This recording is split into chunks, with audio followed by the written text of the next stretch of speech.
Hey everyone, welcome to the Genoa Students Podcast. I want to thank you for tuning in. Today we're going to be continuing our series called Testimony, and this podcast centers around just us interviewing somebody, in this case two people, who are Christians, and it's a cool way to come to see not only how, obviously they know Christ, but it's how they came to know Christ, which is a cool story because obviously every Christian knows Jesus as their Lord and Savior, but our journey to get there is different. And I think it's a really cool segment. So we've got two people here today that you're in for a treat, okay? So let me go ahead and introduce. We've got Mary Derick and we've got Scott Derick. How you guys doing? Doing well. Fantastic. Nice. Well, guys, first off, I need to apologize. If you guys are watching the podcast and you see us sweating, my office is scorching hot right now. So crazy hot. Yeah, but we're going to make it, okay? We're only going to talk for about 2 hours, so it shouldn't be too bad. Just kidding. Well, before we start, why don't you guys go ahead and tell us just your involvement in the church? Because I know a lot of people know who you guys are. Maybe they don't know you personally, but you guys are all around the church. So I thought it'd be kind of cool to put a name with the face, kind of talk about what you're doing. So why don't we start with you? So tell us, sure. Yeah, what's your involvement here at Genoa? So I've been coming to Genoa now for 17 years, which seems hard to believe, Right. but it is true. And I'm involved in the Genoa Celebration Choir and praise team. I work for Carrie Buck. You work for Carrie Buck. Yeah, that's... Yeah, the pay is out of this world. That's awesome. I'm going to have him double your pay just Thank because. you. Yeah. Those zeros really multiply. That's right. So yeah, it's Very a music cool. program and have a lot of fun with that. Right. And you've been involved in the music for a long time. Since I started going here. Right. Absolutely. Right. Yep. And for those of you watching, whenever you hear that high note that nobody can hit, that's Mary Derick hitting it. Like, That would be me. I'm always, anytime I go in there and you guys hit that powerful ending, I'm just kinda like, wait for how her, in the like, world is she hitting there that it note? is. Yeah, I was like, Yep. that's so high. Yeah. So that's awesome. That's very good. Yeah, you guys do a great job over there. So, you. all right, Mr. Derick, All Pastor, right. Reverend Derick. That's right. Tell me about it. What do you I've been do here here? 15 years. Got saved at Genoa. I'm a pastor of Celebrate Recovery, so I lead that ministry. I also teach Wednesday night pastor's Bible study, a Sunday school class, take out the garbage, clean the floor, wipe down handles. That's right. A jack of all trades. A jack man. of all trades, master Yeah. of none. There it It's is. been awesome. It's been a cool ride. I love it. Well, for those who might not know, why don't you tell us what Celebrate Recovery is? Yeah, Celebrate Recovery, it is a 12-step program, similar to like an AA, but God's right in the middle of it. We keep it faith-based, Christ-centered, and it's for addicts, it's for people struggling with anger, different addictions, even guilt, depression, people going through divorce, that kind of thing. We've had an incredible time. We've been doing it for about 9 years here at Genoa. Yeah. We've seen hundreds of people come through, and a lot of people are getting the help they need. Yep. So it's been awesome. A lot of people come to our church through the Celebrate Recovery program. Absolutely. Right. They don't know nothing about Genoa. They just know that they we just have come a in through the program. program, and now we have quite a few that are actually leaders in different ministries Right, that have right. God's gotten their lives straightened around, and they want to give back. It's a great ministry. We call that not that other ministries aren't real ministry, Yeah. but you've got a real ministry. It's a there. frontline ministry. I mean, Right. it really is where you've got, it's Friday night, and people come in as they are. They come in drunk, they come in high, they come in, crying, whatever, and it's pretty intense. Yeah. It's pretty intense. Yep. What I might, just so you know, I might put your email address at the bottom of this video. Absolutely. That way people can, if you have a family member or something that you want to get in touch with Scott, Scott, absolutely. your phone's always on. Always on. Especially during football season. I've noticed that. Yes. Anytime I try to get you during a game, you're like, what? What's going on? Yeah. So that's awesome. Well, before we start, I always do this with my guests, and it's kind of a cool way to kind of get to know your personality a little bit. So I'm going to ask you a question, just your favorite blank question, and I want to know what you'd say. All right. So Mary, we'll start with you. Okay. Your favorite singer or band of all time. Like if you were stranded on an island and you had one CD. Think you know the answer? I know this one. Oh, you do? Okay. I think I know the answer too. Or maybe I should answer for her and she can answer Ooh, mine. this will be like And the we'll see how newlywed well- Write down game. your answer and we'll see if you're right or not. Will you be honest? Yes. Okay, he'll be honest. Okay. I'm writing down my answer. Or actually, why don't you tell us and she can tell you if you're right. All right. Her favorite singer of all time, number one, is going to be Sandy Patty. Bingo. Hey, I knew that too. Matt, I me knew too. that as well because I remember when Sandy Patty came to our church. Didn't you get to go and pick her up? Like that was like I your. got to drive her around and Yeah. talk to her and hug her, and she's amazing. Yeah. Sandy, if you're watching, I love you. Except tell them. We're gonna make sure she watches. Tell this them episode. what you wouldn't let her do in the car. Oh, she couldn't eat ice cream in my car.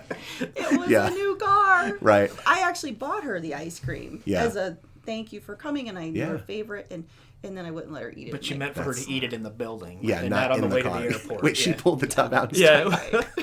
I love it because I've ridden with you. We go to lunch all the time, and I remember one time you opened up your center console, and there was like food and like just a ton of food in there. And he goes, don't tell Mary. She'll kill me if she finds out this is her.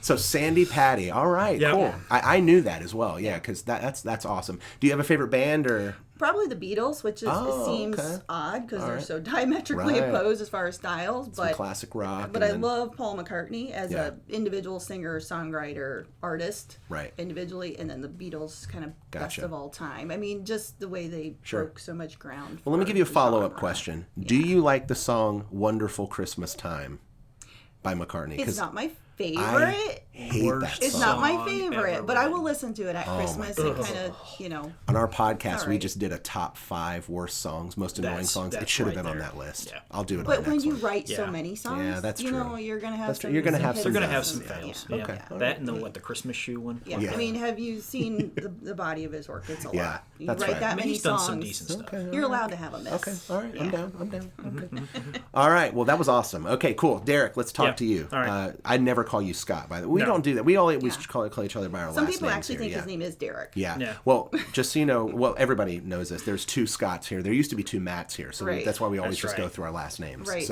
So Derek, your question is, if you had an unlimited amount of money, okay, you could buy. Money is not an issue. What kind of car would you own? Because you're a car guy, right? You want to answer? Yeah, I'm definitely a car guy. Yeah. Let's see if you want know to the answer for Yeah. me. This is a tough question. This is a tough question because he kind of already bought his dream car a couple years ago. He bought the 70 GTO. Well, I thought that was your birthday present. It was an anniversary gift. Let's for not her, go there, but Matt. It's my car. It's confusing. Which I never drive. Yeah. Right. Anyway. There we go. Anyways, my word. Do you want to try to guess, or you think he's already got it? I would say a pickup truck. Okay. Oh. So you're thinking practically always wanted a speaking. She's very I would say because now that I have just a muscle car, right. So I've kind of already gotten that one. Yeah. I've always loved like 50s, 60s year pickup. Just because I worked on a couple when I was younger, and I love them. So I'd love to have an old pickup. I could get an old truck. So nothing like a McLaren. We did it. Or anything. We did it. Guys, you have proved that you've got a great marriage. I'm very happy. Nice. I mean, at least you know the answers to these questions. That's true. Yeah. Fun fact: my first automobile was a 1970 Ford pickup, and it was made of steel. It had no power steering, no power brake. That's where I get these muscles, Those man. are nice. Yeah. Mine was a '74 Beetle. Bright yellow. You win. Yep. All right. What did you have? Yeah. I had the Plymouth Dragon Wagon. The Dragon Wagon. I think green. It was a 69, 70 Yeah. maybe. Okay. It was all right. beautiful. So you guys had some nice cars. All right. Very cool. Mm-hmm. Well, there we go. So now that we know who you are, we know that That's you're right. car people. everything that you love about me. Yeah. Yes. This is the Make Derek's clear. in a nutshell. Well, let's go ahead and start. And if it's okay, Mary, we'll start with you. But like I said, the premise of this podcast is that you guys love Jesus. I know you do. But people's journeys to get there tend to be different. We've had a lot of people on the podcast who've grown up in church. We had one who did not grow up in church, and it's really cool seeing how we've ended up, especially here at the same church, how God has brought us all here. And so why don't we just start with you and just kind of tell us what it was like as a kid. Did you grow up in church? What your church experience was like, if you did, and just all that. I'll let you go from there. So. Well, I did grow up in church. I am very blessed because I have a really godly heritage, to be honest, and I'm very grateful for that. I've recognized that now as an adult later in life, what a gift that is, to have a mom that drugged me. When people say I had a drug problem, I was drugged to church. That was me. That's awesome. Right? But, youth camp, church camp all the time.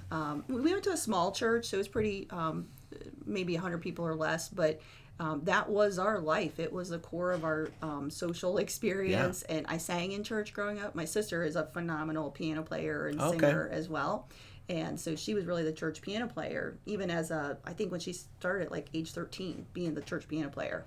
And so we sang a lot together. We did the music. A lot of times it was just us. So you've been in music, in church music forever. Since I was like 6 or 7. Wow. Singing That's in awesome. church. Yeah. Very cool. And I've always loved it. I mean, I always knew that was just something I loved to do. We went to church every Sunday morning, every Sunday night, every Wednesday night, every church summer camp. I mean, if it when the was doors were happening, open. if Yep. church was doing it, we were there. So for sure, I was given a really strong foundation of knowing the Bible, knowing Bible stories, knowing all about God, Jesus, the Trinity. He died for us, all of the foundation, right? And I would say that what I got growing up was like 99.9% of what I needed to be successful. But I also grew up in a denomination that has more holiness, and so grace really wasn't preached, and it was a foundation of if you mess up, if you sin, if you make bad choices, you need to get saved again. That was their teaching. And so as a teenager, you get in those teen years, you're making mistakes. We're all figuring out life. We're making mistakes, right? We're taking wrong actions. And you know they're wrong because you grew up learning right from wrong. Right. But you mess up, Right. and we all do.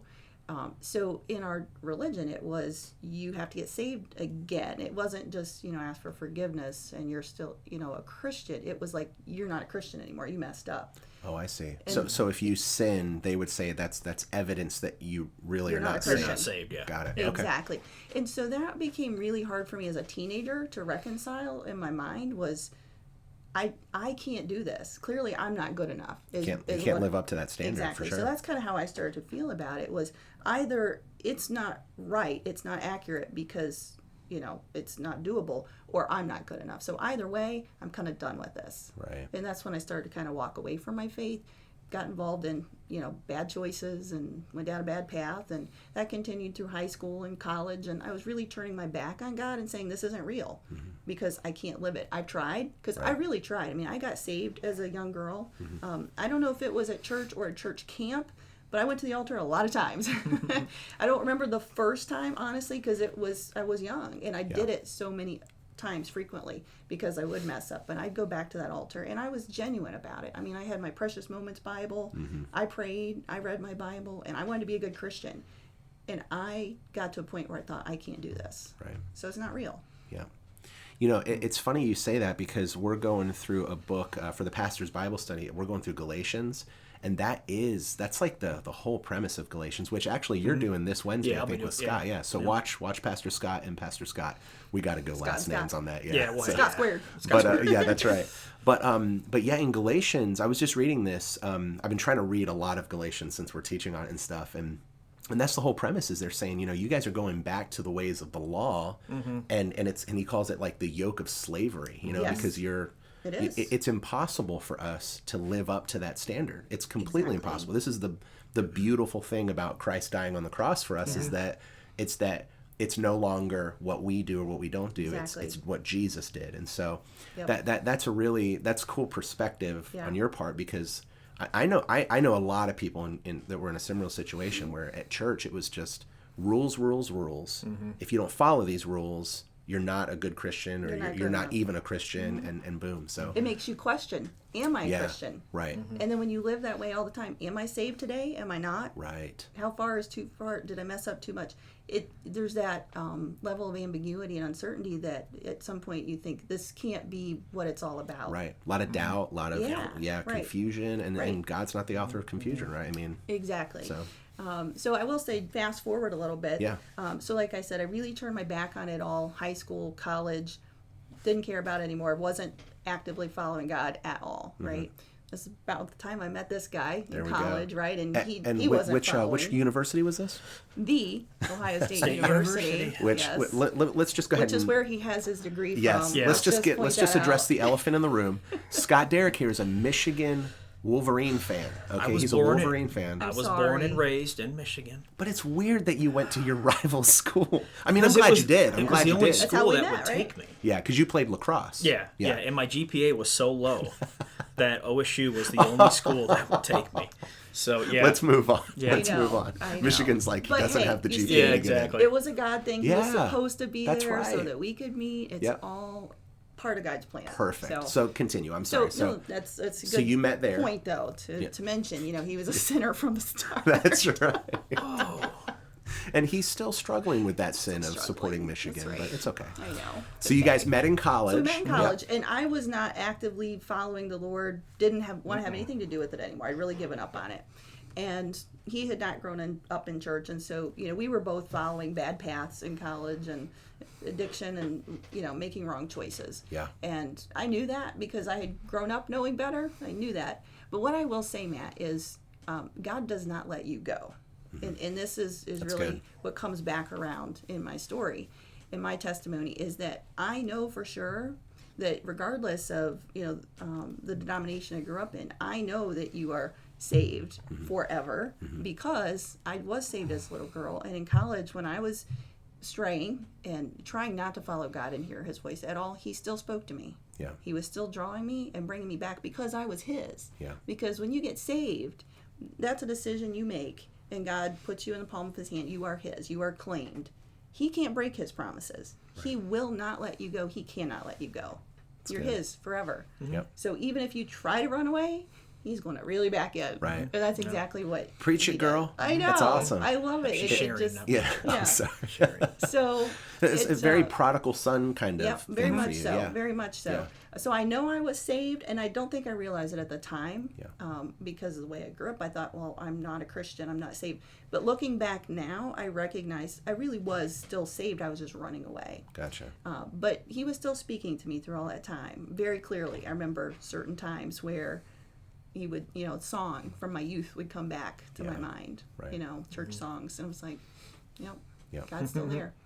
It is funny because I grew up in church as well, and it Yeah. is funny the things that come back into your Yes. memory that you've learned Yes. in kids church. And this is why I always when I did kids ministry, I'd always tell the leaders, I'm like, don't undervalue what you're doing here, because Yeah. So they will important. remember They this will stuff. remember Yeah. it. Yeah, it'll come back. So- They'll have some recall of it. Especially Exodus, because that was the book that I did in Bible quizzing. I know everything Yeah. about Exodus. Oh yeah, that's awesome. It's a great book, isn't it? I love it.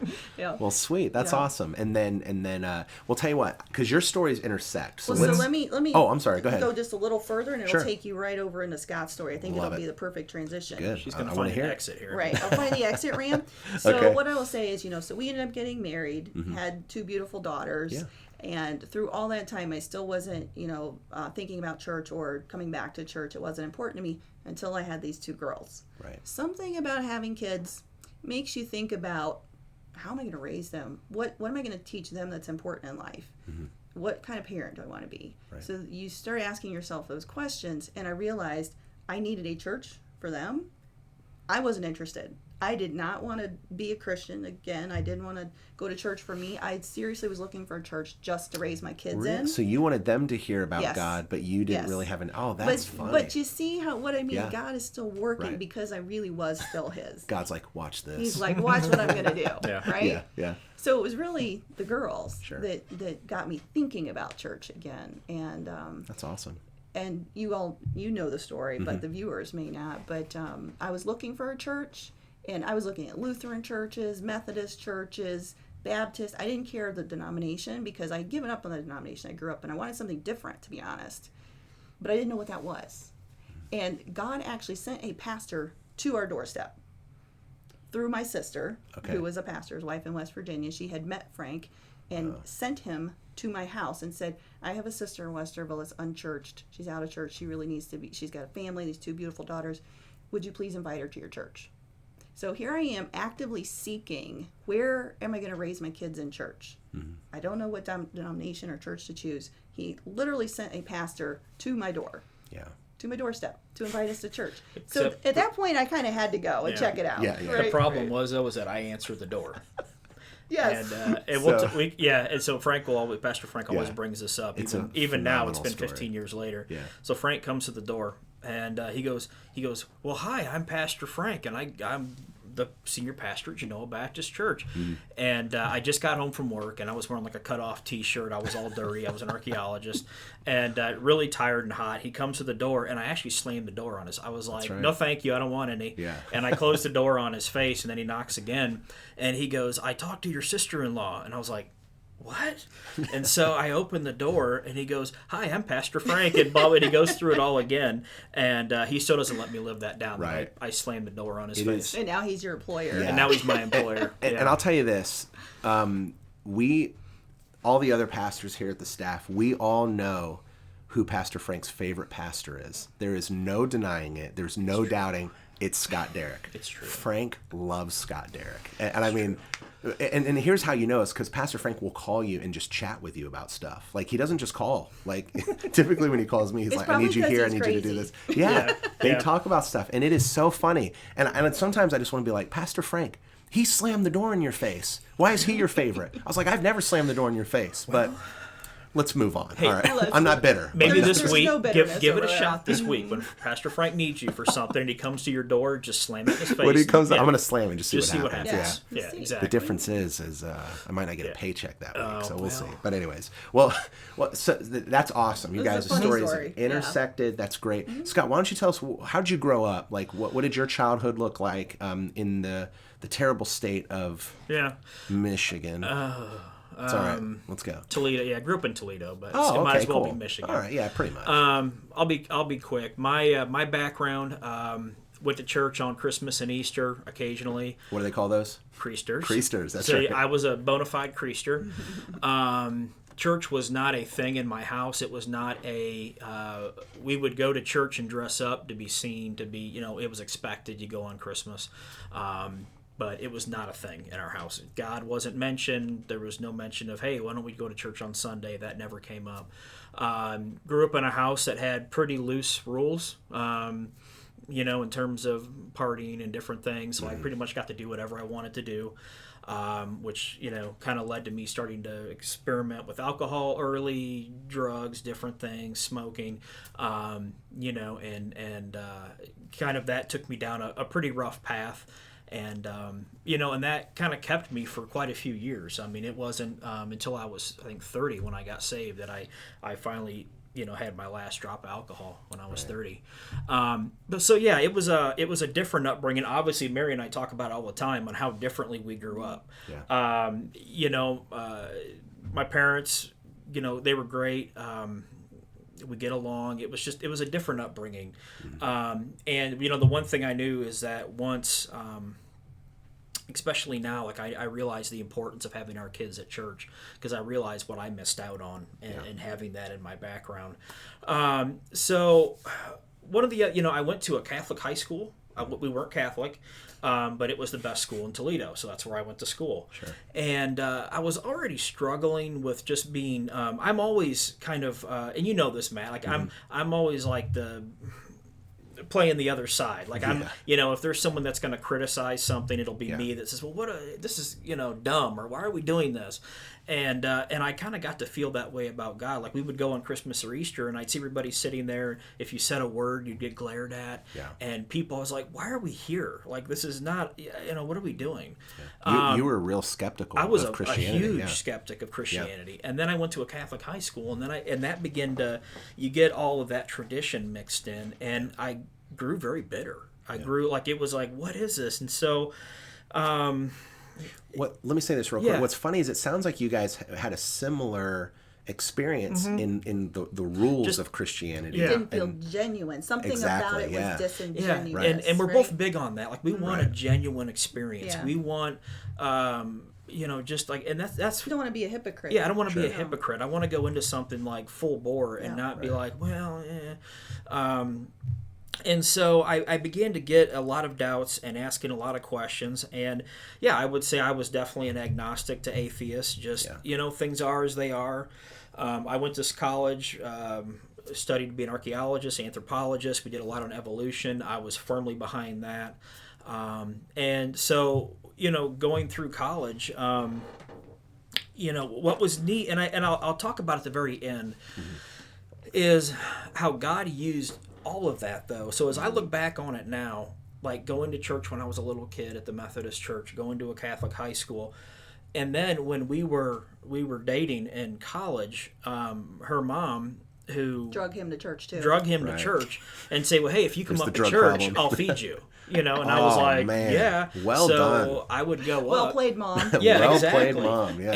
And she was scared to death that we were together. I think she wore black at our wedding. It was kind of crazy. Because you weren't a Christian. She knew that. Yeah, she was I was not a Christian. I drank. I was a mess. And they were worried that I was going to take her, even further away from what they knew.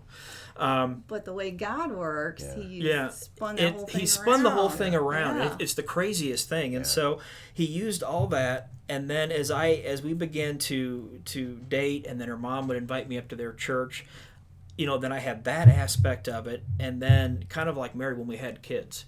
My first one, Abby, who's now 19. In college. In college, in Chicago. Yeah. I remember, she didn't want to go to church unless I went with her. She's always been my little shadow. And she goes, well, I'm not going to go if Daddy doesn't go. And I'm like, just go, because I wasn't going. Right. I was staying at home and hunting. I was going fishing. I was doing whatever. I'm like, you guys go. I want nothing to do with it. In fact, so when I first came to Genoa, I told you I had these girls, and Pastor Frank came and invited us. So I'm the one that ended up going as a result of that invitation. I never Not went. him. Right. So that was 2003. I decided to go check it out because I was actively seeking. So let me go check out. This guy made the time and effort to invite me. I'll go check out his church. That Sunday, I was in tears the entire service because I realized what I was missing for the last 10 years of my life. Like, this is real. I miss it. This is who I am. This is the real me. Sure. And what am I doing with my life? But it wasn't that Sunday that I went forward. I needed a little more time to think about it. So I think it was the third Sunday I attended Genoa, made a beeline for that altar at the end of service because he actually preached on grace. Okay. And it was really the first time I'd heard... It's a foreign concept to you. Yeah, to hear that perspective that he had. That you will mess up. Yeah. You can mess up. And guess what? It's not whether you mess up or not that keeps you. It's God's grace that keeps you. Yeah. And it was like, I remember saying this in my head, this I can do. This I can, this makes sense. And this is something that I can follow and do. And it was like the last piece. Like I said, I think I had 99% of it growing up. This was the 1% that was missing. That's right. Was grace. And it all came together, and I was like, yes, I'm in 100%. So when I went forward that day, I don't know if I knew what I was doing, if I would have called it getting saved, but I really think now looking back, I was rededicating my life and saying, I'm all in. Cool. I was saved as a little girl, but now I'm all in. Yeah. Yeah. So I went home that day, and I told this guy about what had happened, like... Hey, you never guess what happened at church today. Yeah. So I'm telling you. There's a new man in my life. And I His gotta name is tell Jesus. I was scared. I bet, yeah. I remember my mom had come to church with me that day. And so I told her first after service. She'd been in the nursery with Abby. Okay. And so I told her after she came out of the nursery, and she was, of course, just tears and so happy. We went to Bob Evans for lunch after so we could talk. And I remember telling her, I don't know how I'm going to go home and tell Scott what happened. I'm scared. Yeah. Because he's not going to like this. Right. He was so anti-God, anti-church. And I wouldn't have handled, at that point in my life, I had a lot of anger issue, and I didn't handle that kind of thing real well. But I knew I had to. Yeah. So I went home, we had that conversation, and I was right. He was not a happy camper. Yeah. And I would say for the next 2 years, he was not a happy camper. I mean, we had fights. Well, I didn't even come to your bed. I didn't come to your... no. He didn't even come when I got baptized. She got rebaptized, and I wouldn't go. I went to the lunch afterward, but I wouldn't go. I was like, absolutely not. So he wasn't coming to church. I was taking the girls every week on my own from then on. That was 2003. Yeah. He wouldn't come. He wasn't supportive of this at all. But I will say, I know God was working the whole time. We know that. Right. And so what I had to resign myself to was, I'm not fighting with him. I'm not arguing. I'm just going to put the facts out there, what I know, what I don't know, and have conversations, and God has to do the work. Right. And so I was praying for a true miracle. Yeah, but you never made me go to church, or you never gave me any ultimatums of hey, you either go or you don't. So she never go to church. Which, and I'll be honest, and that was a huge thing for me, because if I would have felt like, all right, I was being coerced into going or manipulated into going or made to go, then I would have been more resistant than I was already. We're both a little stubborn. Because I'm very stubborn, and that was one of the big things is kind of the hands-off approach of, hey, this is what I'm doing. I'm taking the kids. I don't care what you do. I'm praying for you. Here's what I'm doing. And that, those seeds were then sown. Would you say, instead of being forced into it? Would you say that so she comes home, she tells you about what's happened. That's awesome. A lot of times our best witness is our lifestyle, right? And so is that what happened? Like you kind of saw what was happening, and then eventually, it was weird though, because I wasn't happy. Like, I saw the change in her and how much happier she was. But here's the thing: is And I remember thinking, I remember I told her, I'm sure a few times, is I didn't get in this to marry a Christian. Like, I don't want to be married to a Christian. Like, I don't, because I was still drinking. I was going out and binge drinking on weekends, doing Civil War reenactments and different things, and up to no good. And I was like, and she was always my buddy in doing that. Yep. And then I was like, all right, I just lost my buddy.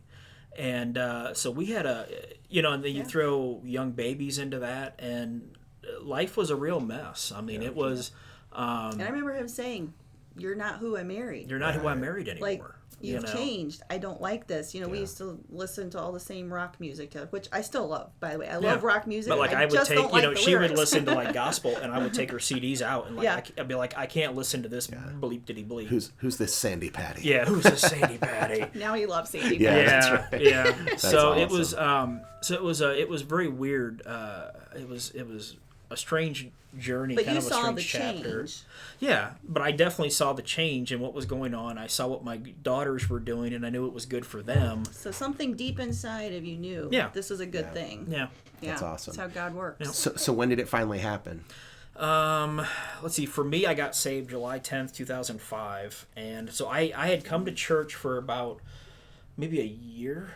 Maybe 6 months to a year. 6 months to a year, and just kind of sat in the back, arms folded, just grumping, and we would go and I'd grouch about some stuff, but ultimately I went in, and the thing that got me the most was when I would walk in and people would love on me, and like they would give me hugs, they would want to shake my hand, and I was like, this is weird, and so I was like, okay, and and then one service, I'll be honest, for about 4 weeks before I got saved, so like the month of June, all the things that I had seen and had heard had finally piled up and kind of welled up in me. And I remember every invitation, I would, we'd stand at your seat during the invitation, and I would literally grip onto the chair in front of me because I didn't want to go forward. Mm-hmm. I'm like, I do not want to be one of these people. Yeah. Like, I love that they're nice. I love that they have found what they're looking for, but I don't want to be one of them. And so, like, literally, I was fighting it up until the very point where I went forward. And then, on July 5th, I went forward, and, and I know the choir was praying for me, and the worship pastor at the time was praying, and he came down, and Frank was there, and I was crying, they were crying. And then I got baptized the next weekend. Nice. And kind of what I did to Mary is I told my parents, hey, Mom and Dad, I got saved. And they're like, what is that? Mm-hmm. Like, what do you mean this saved stuff? So I explained it to them, and my dad on the background said, I can't believe you would fall for that bleepity bleep stuff. Yeah. And so they wouldn't come to my baptism. And so we got baptized, and then eventually my parents came in to see the kids in something. And then at the invitation, it's all about kids. And then eventually they both got saved, and I think in like November I got to baptize both of them. Yeah. So it was just this incredible journey of how, again, just God just began to weave in different things, and then in the end it was just extremely cool fabric that He was able to create. It was awesome. Right. It's amazing to think like I always use this analogy that if we're pieces on a chessboard, we see the spaces in front of us, right? But God sees the whole board. Thing. He sees the end. He sees the last move, right? And so He knows, hey, this is where we have to go. And it's just crazy that with like your life, God is moving pieces, and He's like, watch this, all right? And I gotta tell you, this may resonate for some young people too. Even after I rededicated my life, I had doubts. Like, is this for real? Or am I just buying back into it because this is the way I was raised? So I still had that doubt in my mind, like, well, it's because it's what I was raised on. So I guess I only think it's real because that's my heritage.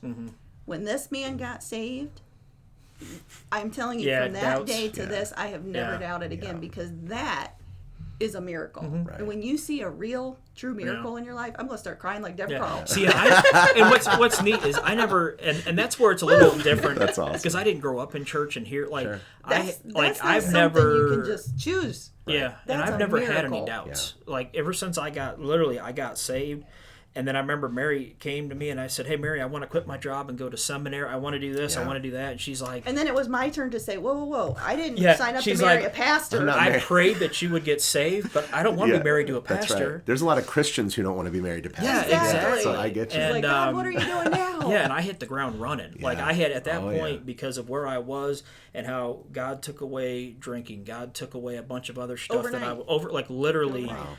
I hit that altar, and overnight, I never had a desire. I never had a drop again. I didn't want to, and so I've never struggled with doubts about who God is or what He can do, because I've seen in my own life how He's taken, where I was to where I am now. Right. And so I hit the ground running, went to seminary while I was working a full-time job. You were, and trying to raise kids, and we were just busy. And then I quit my job that I had for 10 years, and I said, "Hey, Mary, I'm quitting to go. I want to go into ministry." Yeah. And then I came into Pastor Frank, and I said, "Pastor Frank, I want a job." And he goes, "Well, I can't pay you, but I can get you a desk and a phone."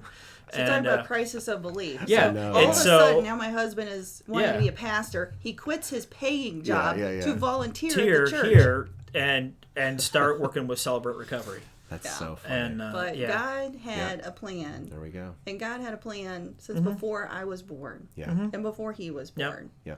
And it involved my mom and my sister and everyone that we come in contact with. And Pastor Frank, and it involved my family. Yeah, it was just such a, a lot of times we think, well, I'm going to go from point A to point B, and this is how I see it going.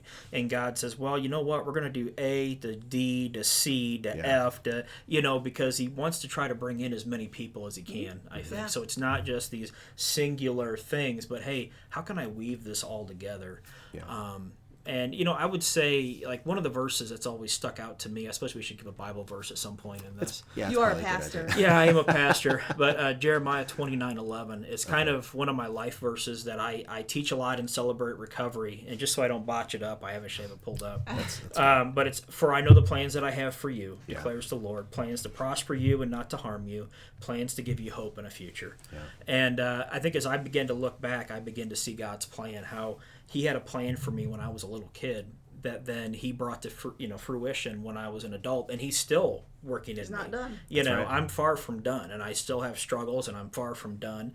But I might break out in song soon. Oh, There's so many songs going on. And I think it's what you talked right. about a lot, was just the plan that, God knew all this. He sees it. And for people watching this, if you're younger, God knows what you're going through. You're not alone. He sees your future. He knows your past. He knows your present.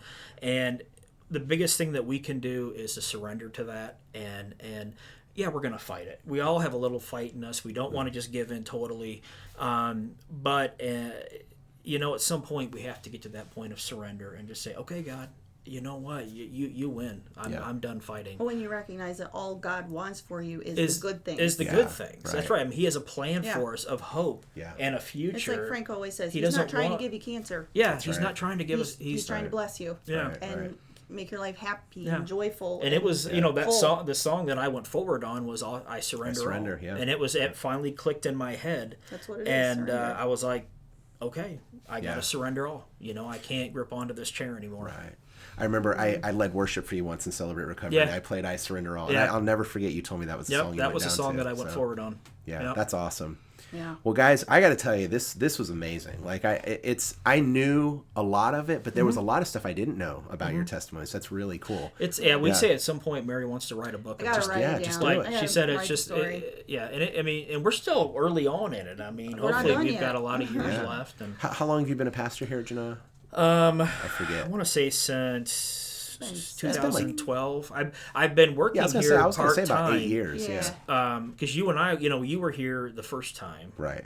And then I went to another church and came back. You cheated on us with a church in Pennsylvania. But yeah, so I was working part-time, I think, in like 09, 10, 11, and then I actually became full-time in 2012.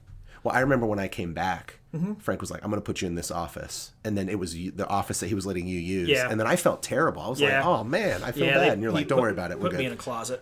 It's all right. That's where he belongs. Exactly. To keep me away from everybody else. But, and I would say to kids watching that in that, middle school, high school range, there's nothing you can do that is so bad that God can't forgive you. Right. And you are still a Christian. If you've ever given your life to the Lord, It doesn't matter what you do and how you mess up. You're still a Christian. I've had to have this own conversation with my daughters. Listen, I saw the day you went forward and got baptized. I was there. I know that you are God's. Keep that central in your thought, because if you start thinking, well, I don't know, I've messed up. I guess it's not for me. I guess I'm not good enough. That's where you get off the rails and you're focused on you and how good you can be. None of us are good enough. Right. You will always fail will with always that fail. mindset. Yeah, we will always fail. Always. It's God's grace that gets you by every day. And we need a fresh dose of it every single day. His mercies are new every day. Yeah. I always tell the students, I say, when you wake up every day, like you can thank God just for the fact That you woke up. that you woke up, that you're a Christian. I mean, we have so much to be thankful for to God. Absolutely. And God's grace is the best thing about God, right? Yeah. That no matter what we've done, He still will forgive you. I said, 100% of the times, if you truly repent to God, He will forgive you. There's never a time that He'll look and just be like, not this time. Yeah. Like, not this. if you Yeah, really gone mean too it. far. That's right. Yeah. Yeah. And that's amazing when you Yeah. really think about it. We can't comprehend that, right? It's I mean, supernatural. right. Yeah. It is supernatural. And there's so many examples in Scripture Yeah. that explain that to us. With Peter and with doubting Thomas, and and Jesus is like, hey, I understand you did the exact thing I told you would do, and you said there's no way I'd ever do that, and it was horrible that you would deny Christ, not just once, not just twice, but 3 times. And he says, all right, do you love me? Well, yeah, then go. I'll take Go you feed back. my sheep. Yep. I'll take you back. Go do what Yep. you're supposed to do, and I know you love me, and you messed up. Now go. And that's what I love, and that's again a verse that I use a lot in Celebrate Recovery is He really is a God of grace and forgiveness. As long as we have that fear of the Lord and that we Surrender. see that surrender. Yeah. It's been awesome. It's a neat story. It's a very cool And I story. love telling our story, and people will sometimes say, you have such an incredible story. I say, it's not my story. Yeah. It's God's story. It's God's story. He is all over it and through it. And He brought us together, Yeah. I think, very specifically, for a purpose, and to bring Scott into the fold. But we're Bring not going to Scott's talk about parents, the first time we met. No, No. never. Let's not. We can't No. talk about that. He's told to keep it PG. So That'll That's be for on the a adult different audience. podcast. Yeah, He's already cut that we're not out. talking that. This is why I love Scott Derick. I know. Man. All right. Well, guys, I got to tell you, thank you so much. There was tons of great advice in there, especially for students. Like, I love the whole grace mindset, that it's not about the rules per se. It's about your relationship with God, and He'll love you no matter what. And Derick, it's always cool hearing. Yeah. I love hearing your story, especially the part. Let me just remind the viewers: he slammed the door in Pastor Frank's face, and he's still his favorite. All right. I don't get it, but whatever. Can I say? Yeah. Well, guys, thank you again. I really appreciate it. Matt. And thank you guys for tuning in. And like I said, I'm going to put Pastor Scott Derick's information in the description there. So if you know somebody or you're struggling with something and you need to talk to Pastor Scott, he would love to do it. So, all right. Well, that's it for this week. Thank you guys so much for tuning in. And we will see you. Let me see. What day is it? Monday. We'll see you Wednesday at 6:45 for online church. Talk to you then.